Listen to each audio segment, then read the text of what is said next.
I'm head of Staffordshire Archives and Heritage for Staffordshire County Council, and I'm responsible for managing the Joint Archive Service for Staffordshire and Stoke-on-Trent, the William Salt Library, which is a special collections library run by a charitable trust, and latterly the County Museum Service as well. So I'll be drawing on the experience of all three services during this paper.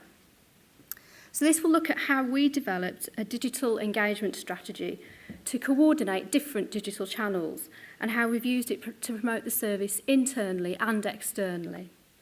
It will also assess the reasons for having a strategy, how to get staff buy-in to use social media, and more importantly, how to empower them to use it to promote the service. The second half of my paper will show a case study to show how we implemented the strategy. So we started off really in 2012. We dipped our toe in the water of social media by establishing a Facebook page. And if I'm being really honest, we did it because every other service seemed to be doing it and we thought we should. We didn't really think too long and hard about it. We had some moderate success and we assessed the value of it and then wondered whether we ought to add other channels such as Twitter and blogging. But really, Facebook was limited to just 2 members of staff within the service, and it wasn't really embedded into the service. It was seen as just something else to do. But the evidence was clear that we needed to communicate with our audiences in a really different way. And so we did some research, and the quote on the screen is sort of part of that research that does form part of our strategy. And there was some really sort of revealing statistics which showed that fundamentally technology's changed the way we communicate. So in 2012, tablet ownership was at 11% of the population in the UK. 20% had got an e-reader and 40% had a smartphone. So it meant that newer forms of communication were emerging. And increasingly, phones were less likely to be used for direct speech. They were to be used for social media, texting, and other methods of communication. So we assessed what we'd done, how we'd got on with our Facebook page for our archive service. We did talk to our communications team as well, but at that time, they didn't really have much advice to offer us. They were very focused on risk management in terms of controlling the council's reputation, controlling who could do what, and basically just not doing very much at all. Very, very risk averse. And in fact, their own social media policy was withdrawn off the intranet and was put as under review. And in fact, it remained under review for about 2 years. So we sat down in our management team. We'd launched our Facebook page at the end of October 2012. We were publishing about 8 articles a month. And by March 2013, we got over 113 likes, which was okay, but wasn't really growing as fast as we would have liked. And what we did was assess what we were doing already and why we might want to develop a strategy. And we knew that we wanted to increase engagement, so we wanted the much bigger user interaction with our collections. We'd been producing web pages called Archive Discovery Zone for some years, and they were a means of promoting featured collections or featured documents. And they had originally worked okay, but now we found that visits were falling to those pages. So we wanted to transfer that activity to social media. But as I said, there was very limited staff engagement, just 1 or 2 people doing it, and they would send the usual email around, has anybody got anything for Facebook, and be met with a sort of resounding silence. What we also wanted to do was not just look at collections, but look at the behind-the-scenes work, so the work we did in the background that we felt that people would be interested in. But increasingly, we wanted to sort of move into other channels, such as Twitter and blogging, but we weren't sure whether it would work. We didn't really know why we wanted to do it, what all the fuss was about, and really, crucially for us, who would actually do it. But ultimately, we felt that it was important to have an informal conversation with our users and a 2-way conversation. And we definitely wanted to broaden it out to encourage other members of staff to get involved. So basically, when we started developing our strategy, the first piece of work we did, we sat down and thought, well, what are our existing digital channels of engagement that we're using already? And we sort of did, if you like, a bit of a SWOT analysis on what worked and what didn't. So we had our county council website presence, and we're not allowed to have a separate website, so we're kind of stuck with that one. And we talked to the web team and really came up with the response that the council website was designed to provide the basic information and then really send people away, and that was classed as a successful interaction from the council's point of view. from our point of view, it was completely the opposite of what we wanted. We wanted people to stay on the site and to browse and enjoy and explore. But that wasn't really possible. We were starting to be restricted by the amount of images that we could put online. So we agreed that whilst we had to have a council website present, but we would just focus purely transactional information on there, so the basic opening hours, how to make payments, how to order things. We also looked at work we'd done previously. So in 2010, we'd actually looked at a web content development strategy, and that was all around interaction and two-way conversation, but it didn't go anywhere. It didn't get approved by our joint committee. And the main reason was that actually the technology wasn't there then to enable us to do it. But when we picked it up and dusted it down again, we realised that many of the things we wanted to do were still what we wanted to do now. But things like Twitter and Facebook, Flickr, other platforms, meant that actually we could take some of those forward. We also looked at a social media strategy that had been developed for the Museum on the Move, which is a sort of joint Midlands museum project. And we took some information from there. Another website that we got, which is the image in the middle, the green sort of web page, Staffordshire Past Track. That's quite an old website now. It was developed in 2003-04 using the New Opportunities Fund money, and it was developed across archives, museums, and other museums in the county, such as the Potteries Museum and Newcastle Borough. And it's basically, in noddy language, a forerunner of Flickr. It's an image site, and you can browse it by theme or content, or you can use mapping. And that was still really good, still something we wanted to do. But what you couldn't do was share an image or on Facebook or Twitter. It was also, the server was coming to the end of its life and needed to move on to a new platform.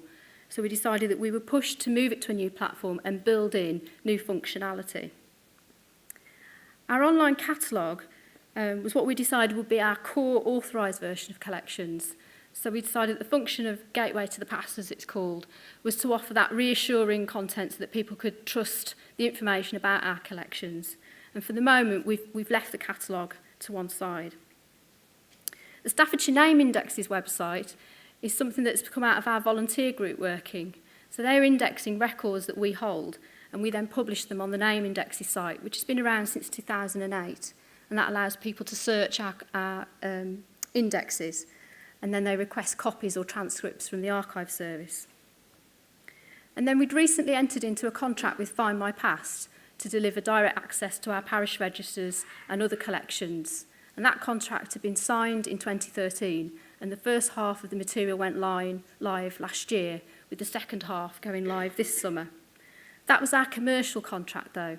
And so obviously the ability to sort of share images from there was more limited. But nevertheless, it is now driving over 200,000 image views per month. We analysed our existing Facebook content, and it was really only an anecdotal analysis, but we felt that what people wanted was more than just pretty images. They wanted real information about what we were doing, and they did want to know a bit more about behind the scenes. And then we decided that we would use Twitter, and in fact we were pushed into using it quite quickly to launch and promote the Find My Past offer online. And the other source that we looked at were our electronic mailing lists, and we decided that they still had a function, but that was purely about promoting our events. But we would link that to Facebook and Twitter. We did look at Flickr and thought we had quite a long debate about it, with certain people from the museum team quite interested in it, but then others not so interested. But in the end, we decided that Flickr was very similar to the Staffordshire Past Track website, and with over 26,000 resources already on that site, that we would stick with where we've got a lot of content already. So we identified a number of opportunities that we could address through our strategy. First of all, we wanted to use it as a marketing and profile building tool to promote ourselves both externally to our users, to people who are not necessarily visiting us in person but had an interest, and also to local residents. So whilst we do follow a lot of other archive services and other museum services, what we've tried to do is target what we call the hyper-local communities. So we would target particular groups. So for example, we had a roadshow in Codsall, so we linked up with groups in Codsall to promote that event. And what our keen interest is building interest amongst Staffordshire residents, particularly people who are not aware of what we do. We also wanted to use it as part of as a tool for consultation. And this summer, we used it to promote our 8-week consultation about quite significant changes to our service. And we had a tweet every day, at least, scheduled in advance over an 8-week period. But we tried to make them interesting and creative and engaging. We also wanted to enhance the learning experience as well. So I'm sure, like many other services, we have lots of volunteers and placements. So we've enabled the volunteers and placements to write Facebook posts about their experience with us. And on the right, you can see a post from a student, Hannah, who spent a couple of weeks with us looking at the police disciplinary records, which are available to search on our name indexes site.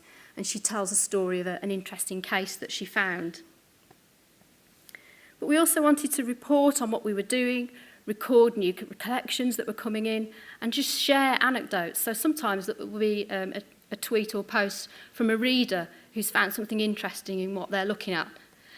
And some of the most interesting tweets that are produced by our staff are around out today in the reading room, such and such a document, and that seems to generate quite a lot of interest. But we also wanted to have a means of evaluating the impact for the service. So we did start to look at how we could measure performance, but initially that wasn't part of our strategy, although I'll come on to that at the end of the paper. And of course, increasingly, we use it to share latest news about key projects. So, for example, our Staffordshire Appeals project, which is to digitise military tribunal records in the county, that's now used blogging to promote that project. And again, the volunteers that work with us are using that tool quite successfully. So we came up with a new approach. We created an action plan with new priorities. And one of the biggest things that we did was identify a need for social media champions. And this was really the key way that we got it embedded in the service. There were about 8 people across the Archive and Heritage team that tweet and Facebook for the service. And our team's only small, there's only about 25 FTE in the whole team. But there's somebody representing each section of the service. So I represent the management team. Our conservators, as one of the conservators represents conservation. We've got people from the collections teams, got archivist, assistant librarian, and we've also got archive assistants. And they're each sort of challenged with promoting their area of work. We've also sort of identified the need to be more conversational, and that's been quite difficult for us, I would say. We're not naturally conversational, I think. We're quite formal by nature. But we've sort of experimented and supported one another because we've got this group of champions. And what we've tried to do is sort of tell a story through the collections. So what we did was develop pull all that together into a digital engagement strategy, which we then took to our Joint Archive Committee in November 2014.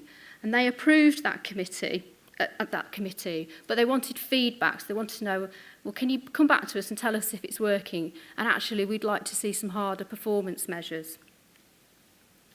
So we took that on board, and we also did some training for our social media champions. And there was no formal training in the council available. But what we did was ask a colleague from the Shugborough estate, who were really successful. They have a little bit more freedom in terms of their marketing. And they'd used Facebook and Twitter really successfully. So she came to talk to the social media champions, and also a new person in the communications team who kind of got to social media and realised that it wasn't something to be scared of, but something to be embraced. She also came to talk to our champions. And together we created sort of broad guidelines of do's and don'ts in terms of social media, with the golden rule being, if in doubt, ask, and check with a colleague about whether you should or shouldn't tweet something. So we went back to our Joint Archive Committee in March 2015, and we took with them the case study that I'm going to talk through now. So the case study is about one document in our collection focusing on the Christmas truce.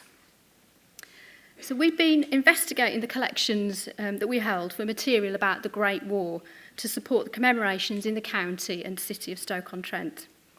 And volunteers have supported this work. And during the research, one of them came across a letter written by Major General Congreve, and it was on that magical date of the 25th of December 1914. And not only that, it actually described the events of the Christmas truce. And what was significant was that he was a high-ranking officer. He was a VC winner from the Boer War, and his son was a VC winner in the Great War. So we knew that it had the potential to be a really exciting story, and one that could really raise the profile of the service and the council, and of course our collections. So we started work quite early on in the autumn of 2014, working with, as I say, the more friendly people in the communications team to develop a package and a launch event that would attract the media. So we started out by doing some research to confirm the importance and authenticity of the letter. So we contacted the Imperial War Museum, and they confirmed that whilst it wasn't a unique letter, it was one of a number that were written at that time. The fact that it was a higher ranking officer was of interest. And we also acquired some images from the Imperial War Museum to help give sort of visual appeal, because whilst I really find the letter exciting for its informational content, I think I'll be the first to admit that it doesn't look particularly pretty. We identified an expert as well who was willing to talk about the letter to the media. So we contacted the Staffordshire Regimental Museum, and somebody that works with them, Joss Musgrove Nib, agreed to speak about the letter. She's written a book about Staffordshire World War I soldiers' letters. And then we looked at some other secondary sources to find out more about Congreve himself. And we hold the whole Congreve family collection. And the other thing that we did was also contact the depositor, who's a descendant of Major Congreve, and he was really keen that the letter be shared and promoted. So the reveal of the letter, and I do apologise, it's completely artificial because the letter sat in our collections for over 50 odd years. But to be fair, we didn't know it existed in terms of searching our catalogue until we did specific research in 2014. But to tell a good story, you have to have a big reveal. We're really fortunate in Staffordshire that we've got the National Memorial Arboretum in the county. So we planned it to take place on the 4th of December.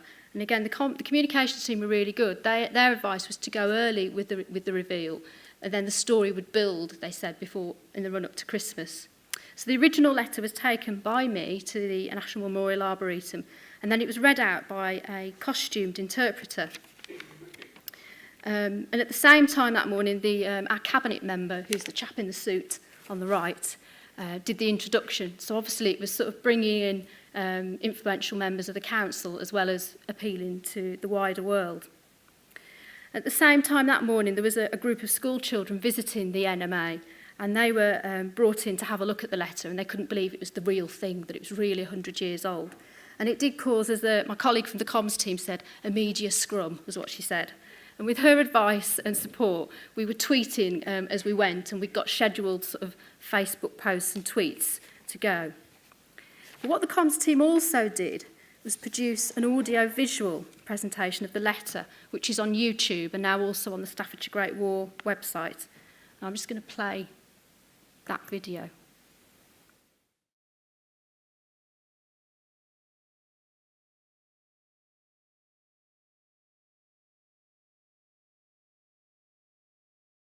Darling dear, as I cannot be with you, all the next best thing is to write to you, for so I get closer. We have had a seasonable weather day, which means sharp frost and fog and never a smitch of sun. I went to church with 2 of my battalions in an enormous factory room, and after lunch took down to the North Staffords in my old tender at Rue de Bois, Mother's gifts of toffee, sweets, cigarettes, pencils, handkerchiefs and writing paper. There I found an outstanding state of affairs. This morning a German shouted out that they wanted a day's truce, and would one come out if he did. So, very cautiously, one of our men lifted himself above the parapet and saw a German doing the same. Both got out, then more, and finally all day long in that particular place they had been walking about together all day, giving each other cigars and singing songs. Officers as well as men were out, and the German colonel himself was talking to one of our captains. My informant, one of the men, said he had had a fine day, and had smoked a cigar with the best shot in the German army, then not more than 18. They say he's killed more of our men than any other 12 together, but I know now where he shoots from, so I hope we down him tomorrow. I hope devoutly they will. Next door, the two battalions opposite each other were shooting away all day, and so, why, here it was further north. 1st Royal Battalion playing football with the Germans, opposite them, next reports shooting each other. I was invited to go and see the Germans myself, but refrained, as I thought they might not be able to resist a general. Frank Lyon came over this afternoon and brought me a notebook from John, and the enclosed letter from Henry Wilson, to whom you can write your thanks. Tom Holland, looking very tall and gaunt, came to lunch with me yesterday. He also was at General Headquarters. He was just like his pleasant self. So I think that the video really helped bring the letter to life because, as I said, it doesn't look anything special, but hearing it read out by the Staffordshire Poet Laureate really, as I said, made it resonate quite differently. So the story went global, as they say, viral. I don't know what the technical terms are. So it was picked up by Sky News, Australian networks, local media as well. It also appeared really quickly in an updated Wikipedia article. But for us, what was really good was that locally it was picked up by the vicar of Stow by Chartley Parish Church, who have a memorial to Congreve inside their church. And we couldn't leave the letter on display at the NMA because they didn't have a secure case. So we displayed it at Staffordshire Record Office and produced an interpretive exhibition.